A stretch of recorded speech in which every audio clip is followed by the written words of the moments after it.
உலகத்தில் எத்தனையோ நல் அமல்கள் இருக்கும் பொழுது ஏன் அல்லாஹ் சுப்ஹானஹு வ தஆலா நோன்பு மட்டும் எனக்குரியது, நான் அதற்கு கூலி என்று கூறுகிறான்? இதற்கு 5 காரணங்கள் இருக்கின்றன. அதை பற்றித்தான் இந்த பதிவிலே தெளிவாக பார்க்க இருக்கிறோம்.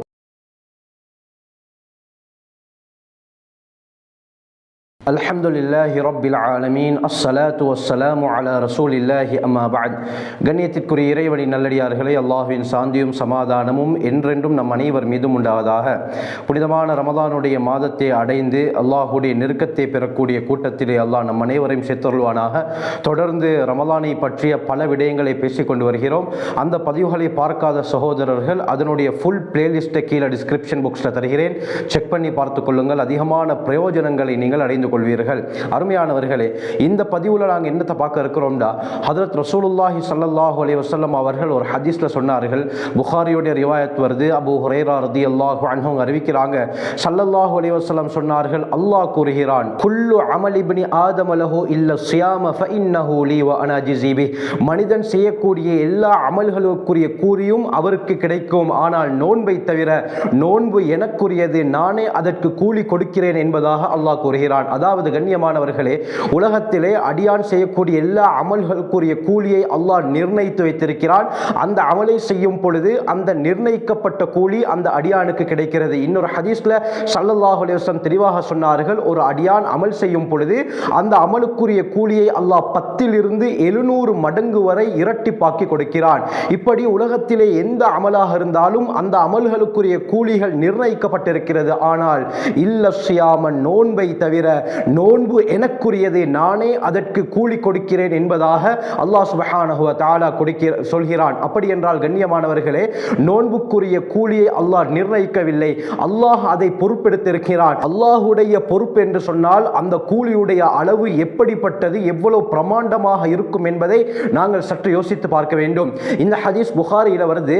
இமாம் புகாரி ரஹ்மத்துல்லாஹி அலைஹி அவர்களுடைய இன்னொரு மாணவன் தான் ஹஜ்ரத் இஸ்மாஈலி ரஹ்மத்துல்லாஹி அலைஹி.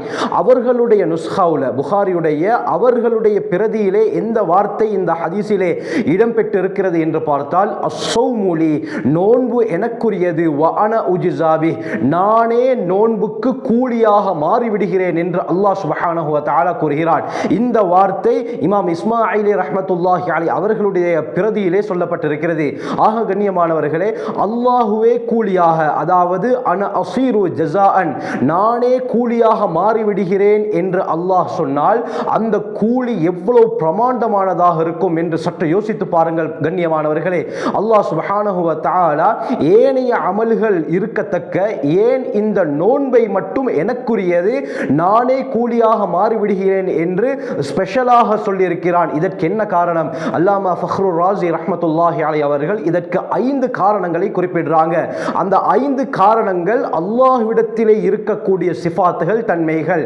இந்த அல்லாஹ்விடத்திலே இருக்கக்கூடிய இந்த 5 தன்மைகளும் ரமதானுடைய காலத்தில் அடியார்களிடத்திலே ஒன்று சேர்கிறது, அடியார்களோடு தொடர்பு படுகிறது. இதனால தான் அல்லாஹ் சுப்ஹானஹு வ தஆலா நோன்பு எனக்குரியது, நானே அதற்கு கூலியாக மாறிவிடுகிறேன் என்பதாக கூறுகிறான் என்று அல்லாமா ஃபக்ருர் ராஸி ரஹ்மத்துல்லாஹி அலைஹி கூறுறாங்க. அந்த 5 காரணங்கள் என்ன? முதலாவது, அல்லாஹ்விடத்தில் இருக்கக்கூடிய ஒரு தன்மை தான் அல் இஹ்திராஸு அனித் தஆம். அல்லாஹ் சுப்ஹானஹு வ தஆலா சாப்பாட்டை விட்டும் தேவையற்றவன். அல்லாஹ் சாப்பிட மாட்டான், அவனுக்கு சாப்பாடுடைய தேவை கிடையாது. இந்த தன்மை நோன்புடைய காலத்தில் பகல் பொழுது அடியார்களிடத்திலே ஏற்படுகிறது. அதாவது அல்லாஹுக்காக வேண்டி ஒரு அடியான், ஒரு முஸ்லிமான அடியான் நோன்பை பிடிக்கிறார். முன்னால பல வகையான சாப்பாடுகள் இருந்தும் அல்லாஹ் இந்த சாப்பாடுகளை சாப்பிட வேண்டாம் என்று சொன்னதின் காரணமாக அல்லாஹுக்காக வேண்டி அந்த சாப்பாடுகள் எல்லாம் புறக்கணித்து விட்டு பட்னியாக இருக்கிறார். இது அல்லாஹுடைய பண்பு கண்ணியமானவர்களை. அல்லாஹ் எப்படி சாப்பாட்டை விட்டு தேவையற்றவனோ, இதே போல பகல் நேரத்தில் ரமதானுடைய காலத்தில் அடியார்கள் சாப்பாட்டை விட்டு தேவையற்றவர்களாக இருக்கிறார்கள். இது முதலாவது பண்பு. இரண்டாவது பண்பு என்னவென்றால் அல் இஹ்திராஸு அனிஷ் ஷராப். அல்லாஹ் தண்ணீர் குடிப்பானங்களுடைய தேவையை விட்டு தேவையற்றவன். அல்லாஹுக்கு தாகம் என்பது ஏற்படாது, அவனுக்கு இந்த தண்ணீருடைய தேவையும் இருக்காது. இந்த தன்மை ரமலானுடைய காலத்தில் பகல் நேரங்களில் அடியார்களுக்கு மத்தியில் ஏற்படுகிறது. பல வகையான குளிர்பானங்கள், பல வகையான ஜூஸ் ஐட்டங்கள் முன்னால் இருந்தும் அல்லாஹ் குடிக்க வேண்டாம் என்று சொன்ன காரணத்துக்காக வேண்டி அவைகள் ஹலாலாக இருந்தும் இவர் அதை தவிர்ந்து கொள்கிறார். அல்லாஹுடைய பண்பு ரமலானுடைய காலத்தில் அடியார்களுக்கு மத்தியிலே ஒன்று சேர்கிறது. இதனால தான் அல்லாஹ் சுப்ஹானஹு வ தஆலா நோன்பு எனக்குரியது, நானே கூலியாக மாறிவிடுகிறேன் என்று கூறுகிறார். மூன்றாவது பண்பு அல் இஹ்திராஸு அனின் நௌம். அல்லாஹ் சுப்ஹானஹு வ தஆலா தூக்கத்தை விட்டு தேவையற்றவன். லா தஅஹுதுஹு சினத்து வலா நௌம். அல்லாஹ் குர்ஆனிலே கூறும் பொழுது அல்லாஹ்வுக்கு சிறு தூக்கம் என்பதும் ஏற்படாது, ஆழ்ந்த தூக்கம் என்பதும் ஏற்படாது. தூக்கத்தை விட்டு, எல்லா விதமான தூக்கத்தை விட்டு தேவையற்றவன் தான் அல்லாஹ் சுப்ஹானஹு வ தஆலா. இதே போல இந்த தன்மை ரமலானுடைய காலத்தில் அடியார்கள் இடத்திலே ஒன்று சேர்கிறது. அருமையானவர்களே, ரமலானை அல்லாஹ் எங்களுக்கு தந்திருப்பது இபாதத் செய்வதற்காக. நாங்கள் நினைத்து கொண்டிருக்கிறோம் என்ன, தூங்கினாலும் இபாதத்தானே. ஆகவே சிலர் பல மணித்தியாலங்கள் இந்த ரமலானுடைய காலத்திலே தூங்குகிறார்கள்.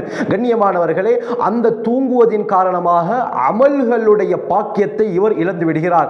அமல் செய்யக்கூடிய அந்த நேரங்கள் இழக்கப்பட்டு விடுகிறது. அதனால தான் உலமாக்கள், மார்க்க அறிஞர்கள், சட்ட மேதைகள் எல்லாம் இந்த ரமலானுடைய காலங்களிலே தூங்குவதை மிகவும் குறைத்துக் கொள்வார்கள்.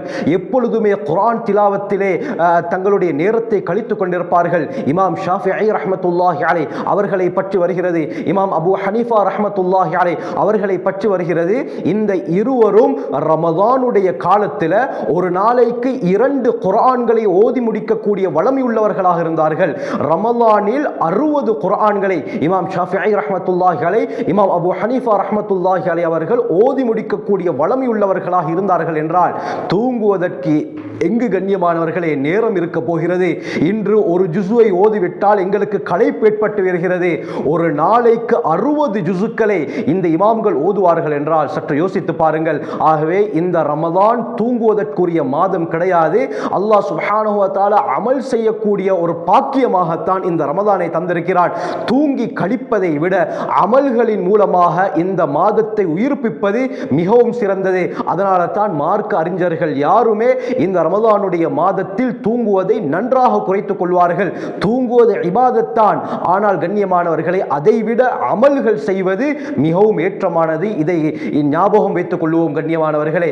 ஆகவே அல்லாஹ்விடத்தில் இருக்கக்கூடிய ஒரு பண்பு தான் தூக்கத்தை விட்டு தேவையற்றவன். இந்த ரமலானுடைய காலத்தில் அடியார்கள் அமல்கள் மூலமாக இந்த மாதத்தை ஹயாத்தாக்குகிறார்கள். அல்லாஹுக்காக வேண்டி தூக்கத்தை தியாகம் செய்கிறார்கள். அல்லாஹுடைய பண்பு இந்த இடத்திலே ஒன்று சேர்கிறது. அதனால தான் நோன்பு எனக்குரியது என்று அல்லாஹ் கூறுகிறான். நான்காவது தான் அல் இஹ்திராஸு அனி ஷஹ்வா. அல்லாஹ் சுப்ஹானஹு வ தஆலா சகலவிதமான இச்சைகளை விட்டும் தேவையற்றவன். அல்லாஹ் சுப்ஹானஹு வ தஆலா மனைவியை விட்டு தேவையற்றவன். அல்லாஹ்வுக்கு மனைவியுடைய எந்த ஒரு தேவையும் கிடையாது. இந்த பண்புகள் ரமலானுடைய காலத்தில் அடியார்களுக்கு மத்தியிலே ஒன்று சேர்கிறது. அதாவது கண்ணியமானவர்களே, பகல் நேரத்திலே மனைவியுடன் உறவு கொள்வதை அல்லாஹ் ஹராமாக்கி வைத்திருக்கிறார். இரவு நேரங்களில் தான் ஆகுமாக்கப்பட்டிருக்கிறதே தவிர ரமலானுடைய நேரத்தில் மனைவியுடன் உறவு கொள்வது ஹராமாக்கப்பட்டிருக்கிறது. மனைவி ஹலால் தான். அப்படி இருந்தும் ரமலானுடைய காலத்தில் அல்லாஹ் சுப்ஹானஹு வ தஆலா மனைவியுடன் ஒன்று சேரக்கூடாது என்று சொன்னதின் காரணமாக பக்கத்திலே மனைவி இருந்தும் அந்த விடயத்திலே இவர் தவிர்ந்து கொள்கிறார். அல்லாஹுக்காக வேண்டி விட்டு விடுகிறார். எப்படி அல்லாஹுக்கு எந்த ஒரு ஷஹ்வத்தும் எந்த ஒரு இச்சையும் கிடையாதோ, இதே போல தனக்கு இச்சைகள் இருந்தும் தனக்கு ஆசை இருந்தும் அல்லாஹுக்காக வேண்டி மனைவியுடன் ஒன்று சேர்வதை விட்டு விடுகிறார். இதனால அல்லாஹுடைய பண்பு ரமதானுடைய காலத்தில் அடியாரிடத்திலே ஒன்று சேர்கிறது. ஆகவே இதனால தான் அல்லாஹ் நோன்பு எனக்குரியது என்று கூறுகிறான். ஐந்தாவது காரணம் அல் இஹ்திராஸு அனில் கலாம். அதாவது அல்லாஹ் சுப்ஹானஹு வ தஆலாவிடத்தில் இருக்கக்கூடிய மிக முக்கியமான பண்பு தான் தேவையற்ற பேச்சுக்களை தவிர்த்து கொள்வது. அல்லாஹ் எது தேவையோ அதை மட்டும் தான் வஹியாக அறிவிப்பான். மற்றபடி தேவையில்லாத பேச்சுக்களை அல்லாஹ் பேச மாட்டான். அல்லாஹ்விடத்தில் இருக்கக்கூடிய மிக முக்கியமான ஒரு பண்பு இது. ஆக கண்ணியமானவர்களே, இதே போல ரமலானுடைய காலத்திலும் நாங்கள் பேச்சை குறைத்துக் கொள்ள வேண்டும். அமல் இபாதத்துகளிலே அதிகமாக ஈடுபட வேண்டும். பேச்சுக்களை நாங்கள் குறைத்துக் கொள்ளும் பொழுது அல்லாஹுடைய பண்பு இந்த ரமலானுடைய காலத்தில் அடியார்களுடன் ஒன்று சேர்கிறது. கண்ணியமானவர்களே, நாம் தேவையற்ற பேச்சுக்களை பேசுவதனால தான் பலவிதமான விபரீதங்கள் எங்களுக்கு ஏற்படுகிறது. ஸல்லல்லாஹு அலைஹி வஸல்லம் நாவை பிடித்து சொன்னார்கள், இந்த நாவை உன்னுடைய கட்டுப்பாட்டிலே வைத்துக்கொள், இந்த நாவின் மூலமாகத்தான் அதிகமானவர்கள் நரகம் செல்கிறார்கள் என்று ஹஜ்ரத் ஸல்லல்லாஹு அலைஹி வஸல்லம் சொல்லி காட்டியிருக்கிறார்கள். ஆகவே இந்த ரமதானுடைய மாதத்தில் தேவையான பேச்சுக்களை மட்டும் பேசுவோம். தேவையற்ற பேச்சுக்கள், மற்றவர்களை கிண்டல் செய்வது, மற்றவர்களை ஏசுவது, தேவையில்லாத பேச்சுக்களை பேசுவதை விட்டு நாங்கள் தவிர்த்து கொண்டால் நிச்சயமாக கண்ணியமானவர்களே அல்லாஹ் சுப்ஹானஹு வ தஆலா எங்களுடைய வாழ்க்கையை செழிப்பாக ஆக்குவார். ஆகவே இந்த 5 பண்புகள் அல்லாஹ்விடத்திலே இருக்கக்கூடியது. இந்த பண்புகள் ஏனைய காலத்தில் அடியார்களுடன் ஒன்று சேர்வது கிடையாது. ஆனால் ரமலானிலே இந்த 5 பண்புகளும் அடியார்களிடத்திலே ஒன்று சேர்கிறது. இதனால தான் அஸ்ஸௌமுலி வ அன அஜிஸிபி, அஸ்ஸௌமுலி வ அன உஜிஸாபி, நோன்பு எனக்குரியது, நானே இதற்கு கூலியாக மாறிவிடுகிறேன் என்று அல்லாஹ் சுப்ஹானஹு வ தஆலா கூறுகிறான். ஆகவே இந்த ரமலானை இந்த பண்புகளுடன் சிறந்த முறையிலே கழித்து அல்லாஹ் எந்த கூலிகளை தருவதாக வாக்களித்திருக்கிறானோ அந்த கூலிகளை அடையக்கூடிய கூட்டத்திலே அல்லாஹ் நம் அனைவரையும் சேர்த்தருள்வானாக. ஜஸாக்குமுல்லாஹு கைர். வாஹிரு தஅவானா அல்ஹம்துலில்லாஹி ரப்பில் ஆலமீன்.